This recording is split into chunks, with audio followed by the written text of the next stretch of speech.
रामायण की कहानी शुरू होती है प्राचीन भारत के मध्य में पवित्र शहर अयोध्या में। सरयू नदी के किनारे अयोध्या समृद्धि और धर्म का प्रतीक थी। इसकी गलियां व्यापारियों और कारीगरों से भरी रहती थी। इसके महलों में संगीत और हंसी गूंजती थी और इसके लोग शांति और सद्भाव में रहते थे। अयोध्या देवताओं का आशीर्वाद प्राप्त शहर था, जहां धर्म का राज्य था। हवा में चमेली और चंदन की खुशबू फैली रहती थी, जो आम और अशोक के पेड़ों की पत्तियों से आती थी। शहर के लोग अपनी भक्ति, अपनी उदारता और अपने प्यारे राजा दशरथ के प्रति अटूट श्रद्धा के लिए जाने जाते थे। वह एक धर्मी और न्यायप्रिय शासक थे, जिन्हें उनकी प्रजा बहुत प्यार करती थी। लेकिन राजा दशरथ के दिल में एक गहरा दुख था, एक ऐसा गम जो उनके शासन काल पर छाया डालता था। अपने कई आशीर्वादों के बावजूद राजा दशरथ एक उत्तराधिकारी की कामना करते थे, एक बेटे की जो उनके राज्य को विरासत में पाए और उनकी विरासत को आगे बढ़ाए। साल दशकों में बदल गए और फिर भी रानी के कक्ष खाली रहे। हर बीतते मौसम के साथ राजा का दिल भारी होता गया। उन्होंने अनगिनत अनुष्ठान किए, हर देवता से प्रार्थना की, फिर भी देवता उनकी प्रार्थनाओं के प्रति बहरे प्रतीत होते थे।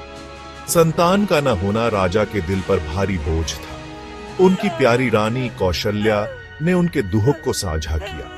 अपनी धार्मिकता और करुणा के लिए जानी जाने वाली कौशल्या ने अपनी निसंतानता का भार गरिमा और धैर्य के साथ उठाया।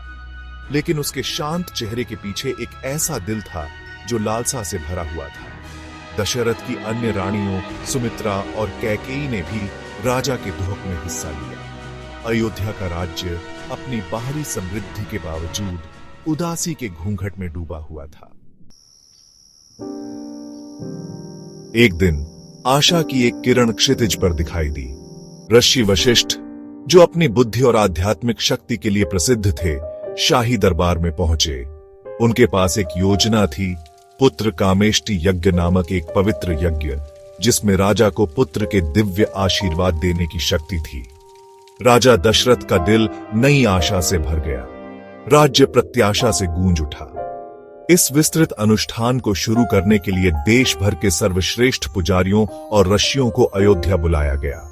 दिन रात हवा मंत्रों के जाप, पवित्र जड़ी बूटियों की सुगंध और देवताओं को दिए जाने वाले प्रसाद से गूंजती रही। पूरे राज्य ने अपनी सांस रोक रखी थी। उनकी आशाएं और प्रार्थनाएं उस धुएं से जुड़ी हुई थीं, जो यज्ञ की अग्नि से उठकर स्वर्ग की ओर जा रही थी। जैसे ही यज्ञ की लपटें अपने चरम पर पहुंची, अग्नि से एक दिव्य प्राणी प्रकट हुआ, जिसके हाथ में पवित्र खीर से भरा एक सोने का पात्र था। पायसम के नाम से जाना जाने वाला यह दिव्य प्रसाद देवताओं के आशीर्वाद से ओतप्रोत था।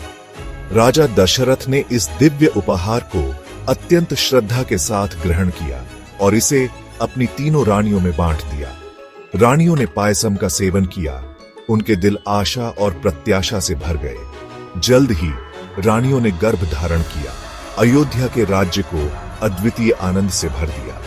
एक शुभ दिन पर, जब सितारे स्वयं उत्सव में शामिल होते दिख रहे थे, रानी कौशल्या ने असाधारण तेज के पुत्र को जन्म दिया। उसका नाम राम रखा गया और उसके जन्म का देवताओं ने आनंद मनाया। कुछ समय बाद रानी कैकेयी ने भरत को जन्म दिया और रानी सुमित्रा ने जुड़वा बच्चों लक्ष्मण और शत्रुघ्न को जन्म दिया। दिव्य आशीर्वाद प्राप्त चारों शिशु इतिहास की धारा को आकार देने के लिए नियत थे। भाग 5, आश्चर्य से भरा बचपन, राम के शुरुआती साल।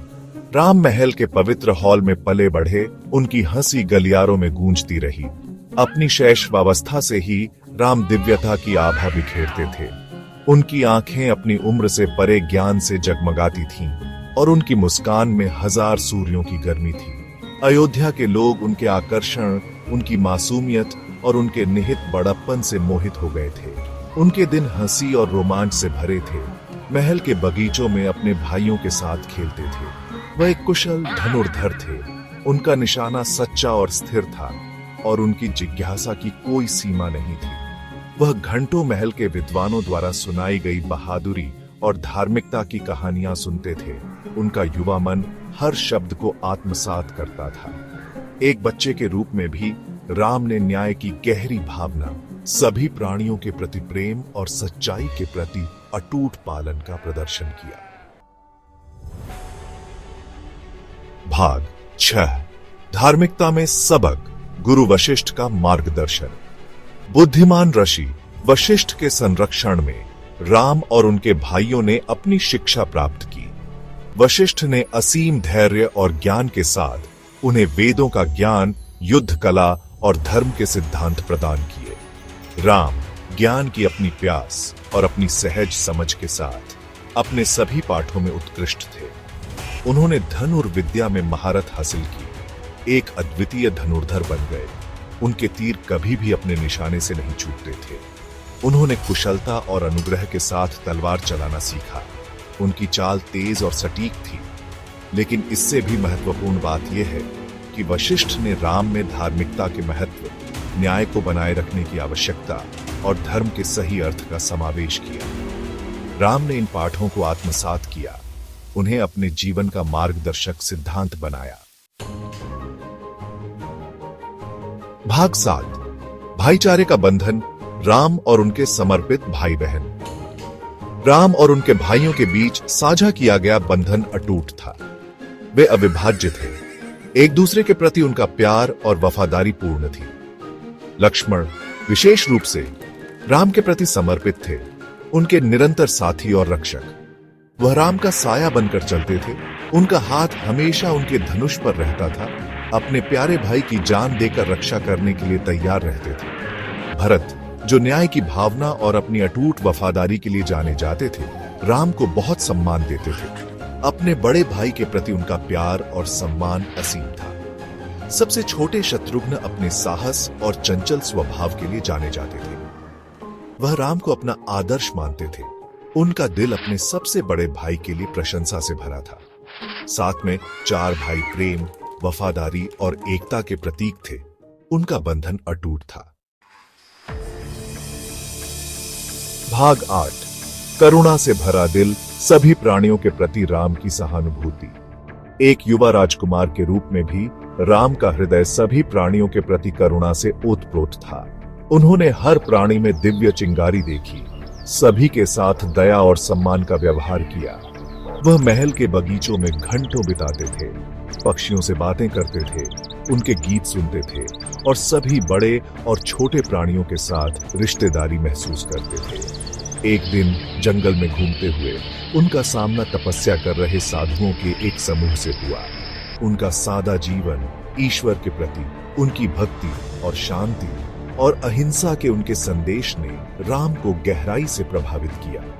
उन्होंने महसूस किया कि सच्ची ताकत न केवल शारीरिक कौशल में है, बल्कि आत्मसंयम, करुणा और धर्म के पालन में भी है। भाग 9 निष्कर्ष, एक असाधारण नियति का वादा। जैसे जैसे राम एक युवा के रूप में विकसित हुए, उनका दिव्य उद्देश्य प्रकट होने लगा। वह धार्मिकता का अवतार बन गए। उनका हर कार्य धर्म द्वारा निर्देशित था। अयोध्या के लोगों ने उन्हें अपना भावी राजा, अपना रक्षक और अपना मार्गदर्शक देखा। लेकिन लगता था कि भाग्य ने राम के लिए कुछ और ही योजना बनाई है। राम के बचपन की कहानी केवल एक राजकुमार की कहानी नहीं है, बल्कि प्रेम, कर्तव्य, साहस और करुणा के शाश्वत मूल्यों का प्रमाण है। यह आगे की महाकाव्य यात्रा के लिए मंच तैयार करता है। परीक्षणों और क्लेशों से भरी यात्रा फिर भी अंततः बुराई पर अच्छाई की विजय की ओर ले जाती है। रामायण की कहानी अभी शुरू हुई थी। इसके छंद समय के गलियारों से गूंजने के लिए तैयार थे, आने वाली पीढ़ियों को प्रेरित करते थे।